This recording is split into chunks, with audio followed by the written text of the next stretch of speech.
ایک سوال یہ ہے کہ جب بچہ پیدا ہوتا ہے تو اس کے کان کے اندر آذان کیوں دی جاتی ہے؟ کیا بچوں کو مسلمان بنانے کے لیے آذان دی جاتی ہے؟ ہاں، بڑا اچھا سوال ہے آپ کا یہ۔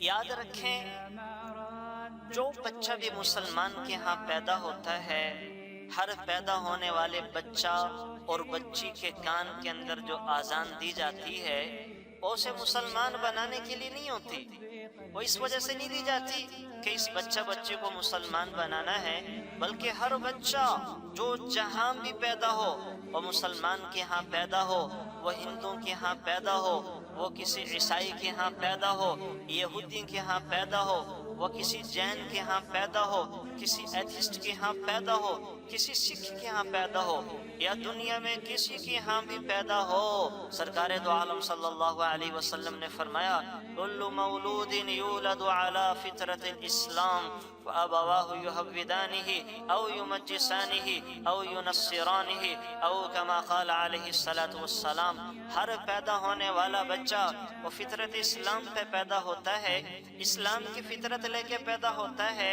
اس کے ماں باپ، اس کا ماحول، اس کا معاشرہ اسے یہودی، نصرانی، مجوسی بنا دیتا ہے۔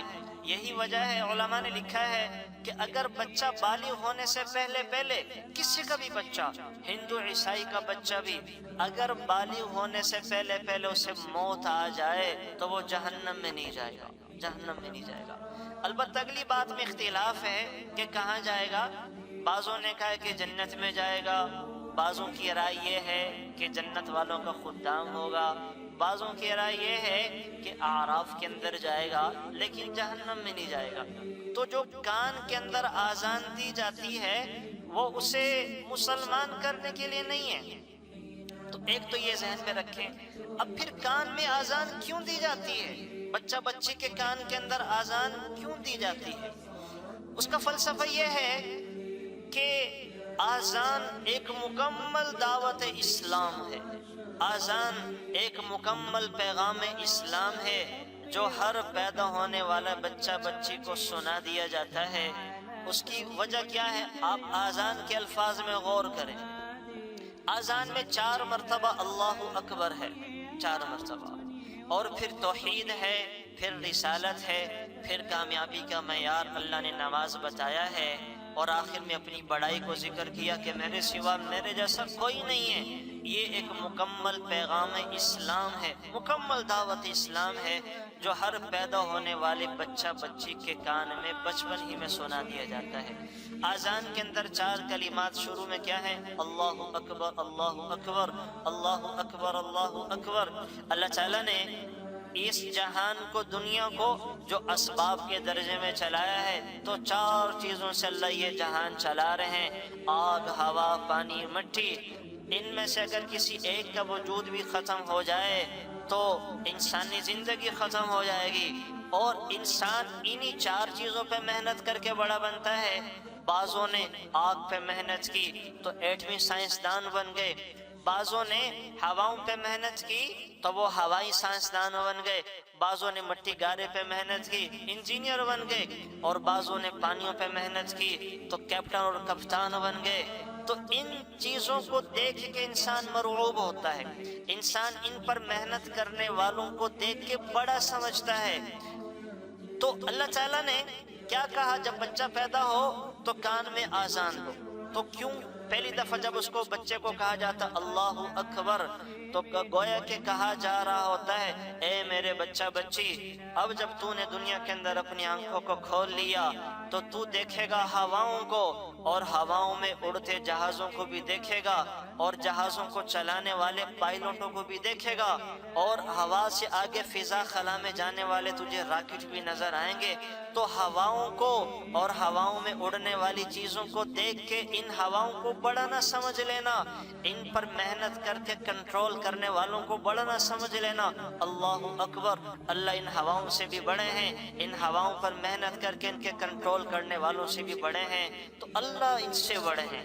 پھر دوسری دفعہ کہا جاتا ہے اللہ اکبر، تو بچہ اور بچی کو کہا جا رہا ہوتا ہے کہ تجھے پانی بھی نظر آئے گا، بڑے بڑے سمندر، گہرے سمندر اور پانیوں میں دوڑتے شپ بھی نظر آئیں گے، اور اس کو چلانے والے کپتان اور کیپٹن بھی نظر آئیں گے، اور بڑی بڑی آبدوزیں بھی نظر آئیں گی۔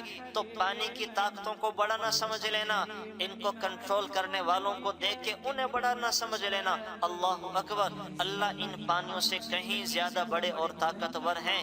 پھر تیسری دفعہ اس کے کان میں کہا جاتا ہے اللہ اکبر، تو بچہ بچے کو کہا جا رہا ہوتا ہے کہ تمہیں آگ بھی نظر آئے گی، اور آگ پر محنت کرنے والے سائنسدان بھی نظر آئیں گے، آگ کو کنٹرول کرنے والے اور آگ سے بنے بڑے بڑے ایٹم بم اور میزائل بھی دکھیں گے۔ تو ان کی طاقتوں کو بڑا نہ سمجھ لینا۔ اللہ اکبر، اللہ ان سب سے کہیں زیادہ بڑے ہیں۔ پھر جب چوتھی دفعہ بچے کے کان میں اللہ اکبر کہا جا رہا ہوتا ہے، تو بچہ بچی سے کہا جا رہا ہوتا ہے کہ تمہیں مٹی گارا اور بڑے بڑے پہاڑ سینہ تانے کھڑے نظر آئیں گے، تو ان کو دیکھ کے اور ان پر محنت کرنے والے انجینئرز کی طاقت کو بڑا نہ سمجھ لینا۔ اللہ اکبر، اللہ ان چیزوں سے کہیں زیادہ بڑے ہیں۔ یہ 4 دفعہ اس کو کان کے اندر اللہ کی بڑائی سنا کے تو عناصر اربعہ کی چھوٹائی کا اظہار اور پیغام سنایا جاتا ہے۔ پھر 2 دفعہ اشہد ان لا الہ الا اللہ، اشہد ان لا الہ الا اللہ، وہ توحید کا اقرار اور توحید کا پیغام سنایا جاتا ہے۔ اور 2 دفعہ اشہد ان محمد الرسول اللہ، اشہد ان محمد الرسول اللہ، رسالت کا اقرار اور رسالت کا پیغام سنایا جاتا ہے۔ اور بچہ بچی سے کہا جا رہا ہوتا ہے کہ اللہ تک پہنچنے کے راستے، اور اللہ تک پہنچنا ہے تو سرکار دو عالم صلی اللہ علیہ وسلم کے نقش قدم پہ چلنا پڑے گا۔ آپ علیہ السلام کے نقش قدم پہ چل کے اللہ تک پہنچنے کے راستے ملتے ہیں۔ تو یہ رسالت کا اقرار اور رسالت کا پیغام بچوں کو سنایا جاتا ہے۔ پھر کہا جاتا ہے حی علی الصلاۃ، حی علی الصلاۃ۔ تو بچہ بچی سے کہا جا رہا ہوتا ہے کہ جب تم بڑے ہو کے اپنی آنکھوں کو کھولو گے اور تم بڑے ہو گے 5-6 سال کے، تو اللہ کا جو سب سے پہلا حکم تھا نماز، اور سرکار دو عالم صلی اللہ علیہ وسلم کی جو سب سے آخری وصیت تھی جب آپ دنیا سے پردہ فرما رہے تھے، آپ نے اپنی امت والوں کو وصیت کی تھی الصلاۃ وما ملکت ایمانکم، لوگوں نماز نہ چھوڑنا، اپنے ماتحتوں کے ساتھ اچھا سلوک کرنا۔ تو بچہ بچی کو یہ پیغام دیا جا رہا ہوتا ہے کہ حی علی الصلاۃ، نماز میں اللہ نے کامیابی رکھی، آؤ نماز کی طرف، آؤ نماز کی طرف۔ اللہ کا پہلا حکم سرکار دو عالم صلی اللہ علیہ وسلم کی وصیت کی طرف، نماز کی طرف آؤ، نماز کی طرف۔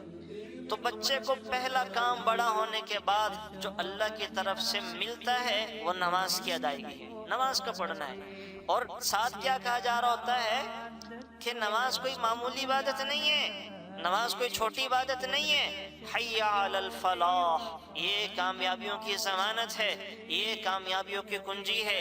یہ جو فلاح کا لفظ ہے، امام نبوی رحمۃ اللہ علیہ نے لکھا ہے، یہ فلاح کا لفظ وہ لفظ ہے کہ جس میں دنیا اور آخرت کی تمام کامیابیاں چھپی ہوئی ہیں۔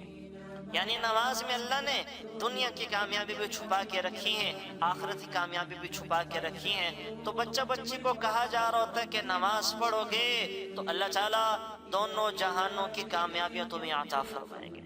پھر اس کے بعد کہا جاتا ہے اللہ اکبر، اللہ اکبر۔ تو بچہ بچی کو یہ کہا جا رہا ہوتا ہے اے میرے بچہ بچی، میں نے جو اللہ کی بڑائی تیرے سامنے ذکر کی ہے، توحید کا ذکر کیا، رسالت کا ذکر کیا، نماز کا بتایا، میں اللہ کی بڑائی کا حق ادا نہیں کر سکتا، میں اللہ کی بڑائی کا حق ادا نہیں کر سکا۔ اللہ اکبر، اللہ اس سے بھی کہیں زیادہ بڑے ہیں جو میں نے تجھے کہا ہے، اللہ اس سے بھی کہیں زیادہ بڑے ہیں جو میں نے تجھے سنایا ہے۔ لا الہ الا اللہ، اللہ کے جیسا کوئی نہیں ہے، کوئی معبود نہیں ہے، کوئی مسعود نہیں ہے، کوئی حاجت روا نہیں ہے، کوئی مشکل کشا نہیں ہے، کوئی دکھوں کا مداوع کرنے والا نہیں ہے۔ لا الہ الا اللہ، اللہ ہی سب کچھ ہے۔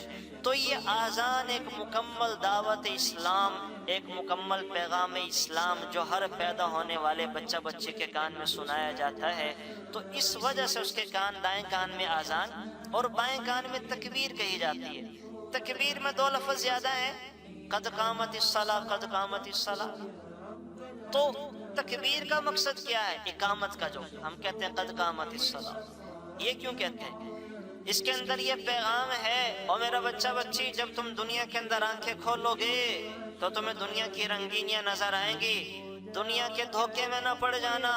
تمہاری دنیا کی زندگی آخرت کے مقابلے میں کتنی ہے کہ جتنی دیر مجھے تمہارے دائیں کان سے آذان کہنے میں اور بائیں کان تک پہنچنے میں لگی تھی 1 سیکنڈ، اتنی تمہاری زندگی دنیا کے آخرت کے مقابلے میں ہے. یہ اس کو پیغام دیا جا رہا ہے کہ دھوکے میں نہ پڑنا. اور جتنی دیر آذان اور اقامت کے درمیان کا فاصلہ ہوتا ہے، اتنی ایک انسان کی دنیا کی زندگی ہے، تو آخرت کے مقابلے میں دنیا کی زندگی بہت تھوڑی ہے، نہ ہونے کی حیثیت رکھتی ہے.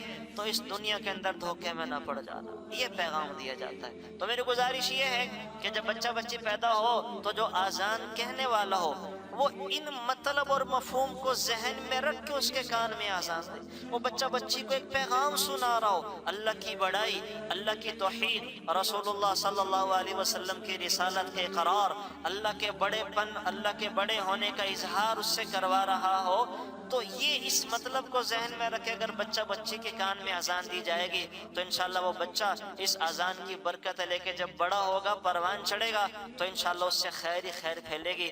اللہ تعالیٰ مجھے آپ کو تمام مسلمانوں کی ان باتوں پر عمل کی توفیق نصیب فرمائے. Thanks for watching. Please subscribe, like, share Mufti Sufyan.